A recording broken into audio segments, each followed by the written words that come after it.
Hi all, welcome to Nihas TNPSC. இந்த வீடியோவில் நம்ம என்ன பார்க்க போகிறோம்னு பார்த்தீங்கன்னா குரூப் 2A ஓட 2025 கொஷின் பேப்பரில் ஒரு சில கொஷின்ஸ் பார்க்கலாம். இதை பார்த்தீங்கன்னா ஃபஸ்ட்டு கொஷின் பொறுத்துக தட்டு களி களை அடி. ஸோ இதுக்கான பொறுத்துக்க பார்த்தீங்கன்னா தட்டு சோளம் ஆர் கம்பு அப்படி கேட்டிருந்தாங்க அப்படின்னா அதோட அடி வந்து தட்டுன்னு சொல்லுவாங்க. களி அப்படின்றது வந்து கரும்போட அடியை வந்து நம்ம களின்னு சொல்லுவோம். களை அப்படின்றது மூங்கிலோட அடியை சொல்லுவாங்க. அடி அப்படின்னு பொதுவாக சொல்கிறது வேம்பு புளி இந்த மாதிரியான மரத்தோட அடியை வந்து அடின்னு சொல்லுவாங்க. ஸோ இது எல்லாமே வந்து எதோட பார்ட்டு சொல்லியிருக்காங்கன்னா ஒரு ட்ரீயோட அடிப்பகுதியை வந்து என்ன பேரில் சொல்லுவாங்க அப்படின்றதான பொறுத்துக்க தான் இது. ஸோ இது வந்து எந்த புக்கில் இருந்து எடுத்திருக்காங்கன்னு பார்த்தீங்கன்னா 10th ஸ்டாண்டர்ட் தமிழ் புக்கில் இருந்து எடுத்திருக்காங்க. உரைநடை ஃபர்ஸ்ட் இயல் 1ல் உரைநடை இருக்குது.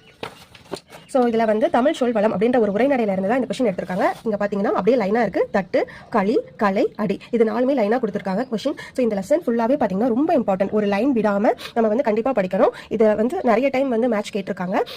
இந்த கொஸ்டின் பேப்பராக இருந்தாலும் சரி, நீங்கள் எம்ஆர்பிக்கு ப்ரிப்பேர் பண்ணுறீங்க அப்படின்னாலும் தமிழ் எலிஜிபிலிட்டியில் இந்த மாதிரி கொஸ்டின்ஸ் கேட்குறாங்க. இல்லை வேறு ஏதாச்சும் ஒரு எக்ஸாம் டிபார்ட்மெண்டல் எக்ஸாம்ஸ் வருது அப்படின்னா அதுலேயுமே தமிழ் எலிஜிபிலிட்டியில் வந்து இந்த லெசனில் இருந்து கண்டிப்பாக ஒரு கொஸ்டின் வருது. ஸோ லைன் பை லைன் நம்ம ரொம்ப இம்பார்ட்டண்ட்டாக இந்த லெசனை வந்து ரீட் பண்ணணும். ரொம்ப இம்பார்ட்டன்ட். ஸோ கண்டிப்பாக படிச்சுக்கோங்க.